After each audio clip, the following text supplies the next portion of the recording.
Bom dia, boa tarde, boa noite. E aí, galera? A intenção hoje é revisar processo penal. A gente vai iniciar aqui uma revisão do processo penal. E o intuito é revisar todos esses itens aqui de processo penal, né? As noções introdutórias, investigação preliminar, acordo de não persecução penal, controle externo da atividade policial pelo Ministério Público, juiz das garantias, ação penal, enfim. É como se esse edital que ele estivesse verticalizado, né? Então essas matérias aqui que a gente vai revisar cai bastante em concursos da área jurídica, concursos da área policial, concursos de técnico judiciário, analistas dos diversos tribunais, enfim, concursos de diversas carreiras. E nós vamos iniciar aqui a revisão de noções introdutórias. E aqui dentro de noções introdutórias nós vamos revisar sistemas processuais, princípios, dos quais princípio da presunção de inocência, contraditória e ampla defesa, juiz natural, princípio da publicidade. Então vamos aqui dar início às nossas revisões, iniciando com os sistemas processuais. Segundo a doutrina brasileira, o sistema inquisitório é adotado pela Constituição Federal de 1988. Deixa eu ativar aqui a caneta. Ok. Bom, o nosso sistema adota o sistema acusatório. Nossa Constituição adota o sistema acusatório e não o sistema inquisitório. Segundo a doutrina brasileira, o sistema acusatório é adotado pela Constituição Federal de 88. No artigo 129 da Constituição diz: são funções institucionais do Ministério Público promover privativamente a ação penal pública na forma da lei. No sistema acusatório, o princípio da verdade real é substituído pelo princípio da busca da verdade, devendo a prova ser produzida com fiel observância ao contraditório e à ampla defesa. Verdade processual aqui, né? Ao invés de ser a verdade real, hoje fala-se em verdade processual. Então essa questão aqui é uma questão correta. Vamos verificar o gabarito. Questão correta. A concentração de poderes nas mãos do juiz e a iniciativa investigatória e acusatória dela decorrente é compatível com a garantia da imparcialidade, Comissão Americana de Direitos Humanos, artigo 8, parágrafo 1º, e com o princípio do devido processo legal. Erradíssimo. A nossa Constituição adota o sistema acusatório e, por conta disso, as funções de acusar, defender e julgar, elas devem estar separadas, equidistantes. Portanto, o nosso sistema processual, nosso sistema constitucional, não admite a concentração de poderes nas mãos do juiz e nem iniciativa investigatória. Infelizmente, nos últimos anos, a gente tem visto um grande ativismo judicial e um desrespeito a esse princípio, que é o princípio do sistema acusatório, no qual o STF concentra para si as funções de investigação e de acusação. E isso é uma clara violação dos direitos humanos, uma clara violação da Constituição Federal e dos direitos e garantias fundamentais. Então vamos ver a resposta dessa questão. Acreditamos que essa questão seja o gabarito errado. É isso mesmo. Próxima questão. O juiz inquisidor é dotado de ampla iniciativa investigatória e probatória, tendo liberdade para determinar de ofício a colheita de provas, seja no curso das investigações, seja no curso do processo penal, independentemente de sua proposição pela acusação. É exatamente isso que acontece no sistema inquisitorial, onde nós temos um juiz inquisidor, que é aquele que concentra as funções de investigação, acusação e até mesmo de defesa. Então, essa questão é absolutamente correta. Vamos verificar o gabarito. É isso mesmo, questão correta. A gestão de provas estava concentrada, assim, nas mãos do juiz, que a partir da prova do fato e tomando como parâmetro a lei, podia chegar à conclusão que desejasse, que é um exemplo de sistema de juiz inquisidor. Próxima questão. Bom, terminamos aqui sistemas processuais. Vamos revisar aqui princípios. Então, vamos revisar aqui agora princípios. Bom, aqui nós temos os princípios da presunção de inocência, nemo tenetur detegere, que é o princípio que ninguém é obrigado a produzir provas contra si mesmo, o princípio do contraditório da ampla defesa, juiz natural e publicidade. Bom, eu vou revisar aqui esse baralho inteiro, porque eu quero que esses princípios eles venham embaralhados. Comissões parlamentares de inquérito não podem quebrar sigilo determinado pelo Poder Judiciário. Correto. Vamos aqui habilitar a caneta, né? CPI não tem poder jurídico de, mediante requisição, a operadores de telefonia de cópias de decisão nem de mandado judicial de interceptação telefônica, quebrar sigilo imposto a processo sujeito a segredo de justiça. O direito ao silêncio é válido em qualquer processo ou investigação criminal. Assim, há direito ao silêncio perante o tribunal do júri, inclusive diante do plenário. Absolutamente correto. Próxima questão. São duas as dimensões de atuação do princípio da presunção de inocência. A dimensão interna ao processo diz respeito às relações que existem dentro do processo, que se dividem em duas: regra probatória e regra de tratamento. Até aqui correto. Na dimensão externa ao processo, o princípio da presunção de inocência e as garantias constitucionais da imagem, dignidade e privacidade demandam uma proteção contra a publicidade abusiva e estigmatização do acusado, questão correta.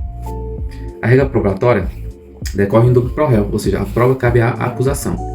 E a regra de tratamento significa que deve ser tratado, o acusado, o investigado, ele deve ser tratado de acordo com a presunção de inocência.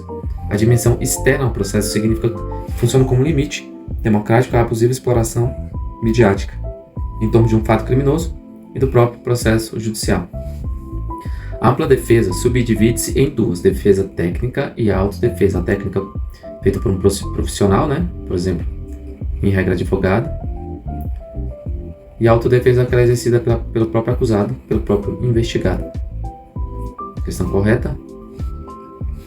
No que se refere à capacidade postulatória autônoma do acusado, os atos postulatórios que podem ser praticados por ele de forma autônoma são impetração de habeas corpus, interposição de recursos, sobretudo contra decisões de primeira instância, e incidentes de execução penal. Correto.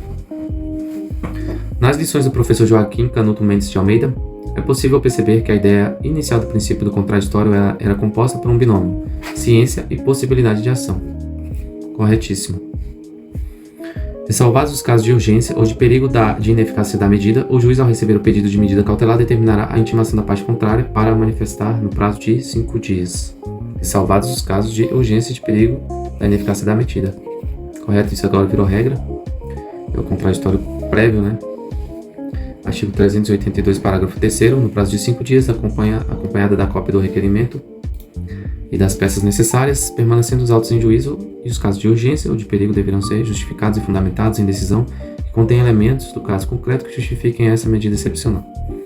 Assim, a concessão de cautelar constritiva da liberdade inaudita à outra parte, ou seja, não seja ouvida a outra parte, tornou-se excepcional, ou seja, se o juiz considera uma tutela cautelar sem ouvir a parte contrária e sem justificar o porquê de estar concedido liminarmente, valendo-se de elementos do caso concreto que justifiquem essa medida excepcional, teremos uma tutela nula por absoluta ofensa ao contraditório e ampla defesa.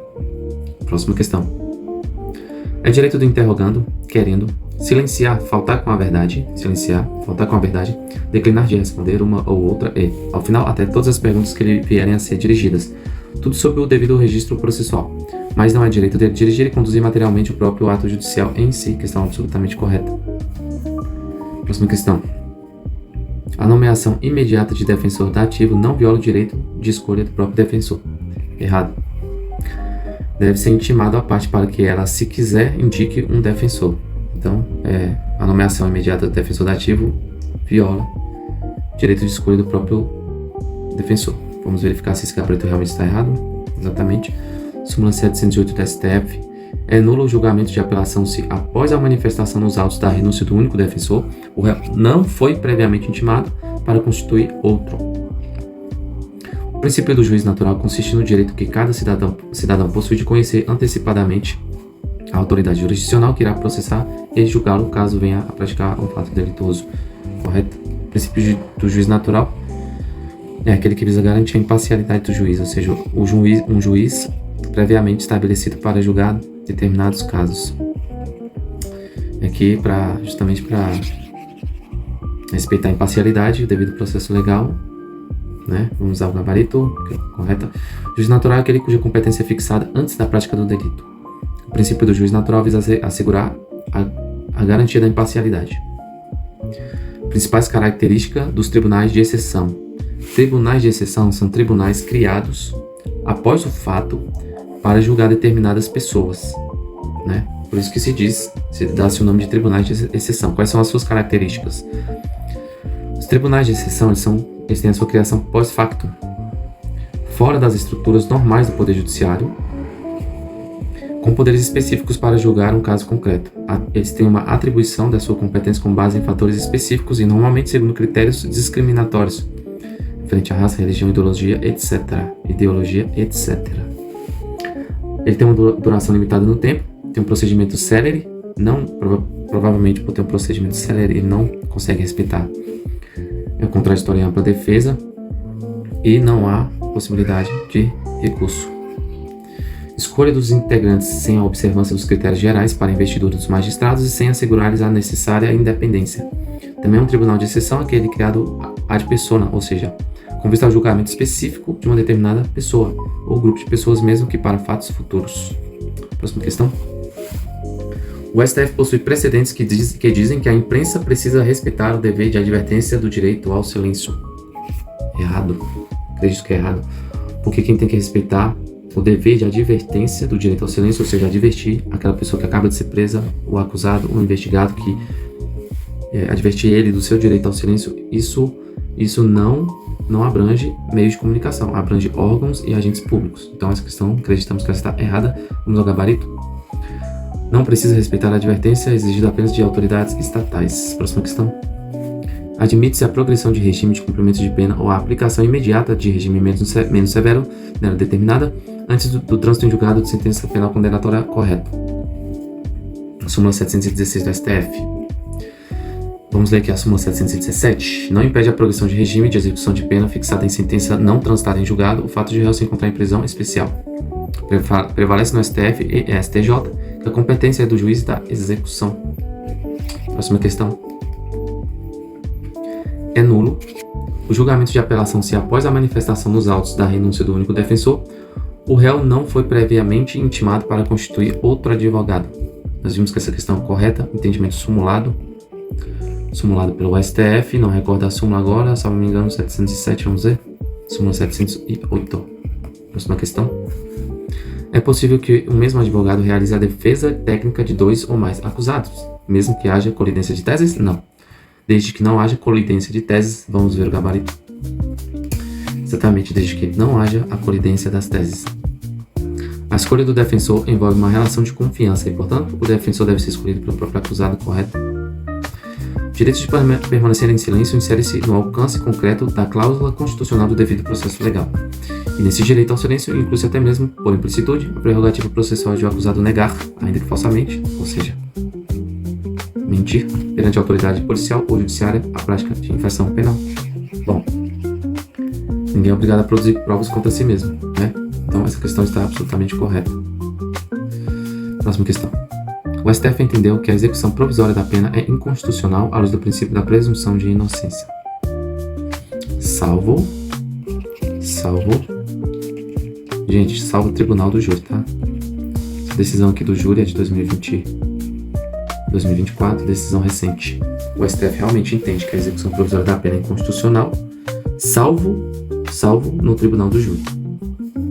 E aí a gente vai ver esse julgado aqui quando a gente for revisar os informativos do STF de 2024.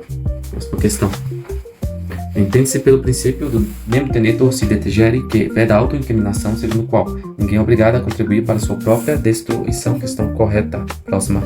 O direito de não produzir provas contra si mesmo dá à pessoa o direito de praticar outros delitos. Não, errada, absolutamente errada. O direito de não produzir provas contra si mesmo não dá à pessoa o direito de praticar outros delitos, nem abrange a qualificação do indivíduo. Exemplo, caso Nardoni, onde se levantou a tese de que a modificação do local, das provas e do local do crime, eles estavam exercendo, na verdade, o direito de não produzir provas contra si mesmo, mas o STF, o STJ entende que esse direito de não produzir provas contra si mesmo não dá direito à prática de outros delitos. Assim sendo, no interrogatório judicial, o acusado pode até mentir em relação aos fatos, mas não em relação à sua qualificação. Próxima questão. O princípio da presunção de inocência consiste no direito de não ser declarado culpado senão após o trânsito em julgado de sentença penal condenatória. Isso de acordo com a Constituição Federal de 88, de acordo com a Comissão Americana de Direitos Humanos, a pessoa ela é considerada inocente até que não seja legalmente comprovada a sua culpa. A Convenção Americana de Direitos Humanos, artigo 8º, parágrafo 2º, toda pessoa acusada de um delito tem direito a que se presuma sua inocência enquanto não for legalmente comprovada a sua culpa. E de acordo com a Constituição Federal, artigo 5º, inciso 57, ninguém será considerado culpado até o trânsito em julgado de sentença penal condenatória. Próxima questão. Do princípio do juízo natural derivam ao menos 3 regras importantes.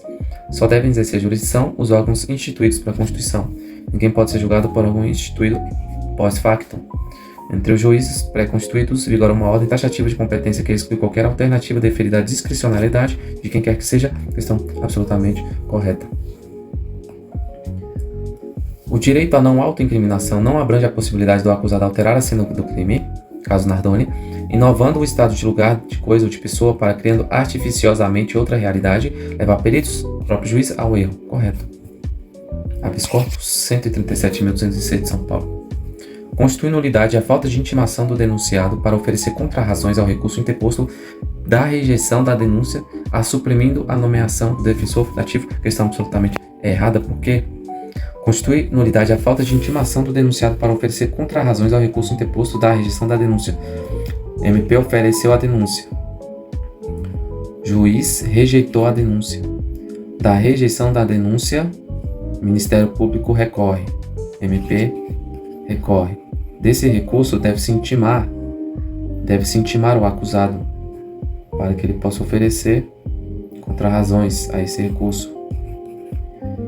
E não suprime a falta de intimação a nomeação de um defensor dativo, porque é direito do acusado a nomeação do seu próprio defensor. Então essa questão, o gabarito está errado, vamos verificar. Súmula 707. Constitui nulidade a falta de intimação do denunciado para oferecer contrarrazões ao recurso interposto da rejeição da denúncia, não a suprindo a nomeação do defensor dativo. Cai muito em prova. A ampla defesa no processo administrativo é obrigatória, mas a falta de defesa técnica por advogado no processo administrativo disciplinar não ofende a Constituição Federal, entendimento do STF, questão absolutamente correta. Isso aqui cai em prova demais. Súmula vinculante inclusive é súmula vinculante, número 5. Na execução penal, a ampla defesa e a presença de defensor são obrigatórios. No entanto, a oitiva do condenado pelo juiz da execução penal em audiência de justificação realizada na presença do defensor e do MP afasta a necessidade de prévio PAD, ok? Próxima questão. O exercício total do direito de não produzir provas contra si mesmo ocorre no momento em que a pessoa se recusa a produzir toda e qualquer prova capaz de incriminá-la. Porque é um exercício total, né? Existe o exercício total, o exercício parcial vertical e o exercício parcial horizontal. Vamos ao gabarito. Questão correta. Diferença. O exercício parcial do direito de não produzir provas contra si mesmo ocorre quando a pessoa opta por praticar certas condutas capazes de incriminá-la e opta por não praticar outras. Seria o exercício parcial. O exercício parcial horizontal, também chamado de momentâneo, neste caso, o agente se cala completamente em um dos interrogatórios, mas não em outros interrogatórios. Por isso, exercício parcial horizontal. Já o vertical, exercício parcial vertical de não produzir provas contra si mesmo, no interrogatório o agente responde a algumas indagações e deixa outras sem resposta. Vamos à próxima questão. Não importa se a pessoa está presa ou solta, de qualquer modo ela terá o direito de não produzir provas contra si mesma. A testemunha, enquanto terceiro desinteressado ao feito, tem a obrigação de dizer a verdade, sob pena de responder, inclusive, criminalmente, artigo 342 do Código Penal. Neste caso, ela não tem direito ao silêncio. A testemunha não tem direito ao silêncio, salvo se das perguntas formuladas puderem resultar em autoincriminação. Isso aí. Então, nós terminamos aqui a revisão de princípios. Na próxima revisão de processo penal, revisaremos aqui a lei processual penal no tempo, interpretação da lei penal processual, dentro de noções introdutórias. Aliás, já vamos logo revisar, são só duas questões, né, de lei processual penal no tempo e mais 2 de interpretação. A partir do momento em que a norma processual material, deixa eu ativar a caneta.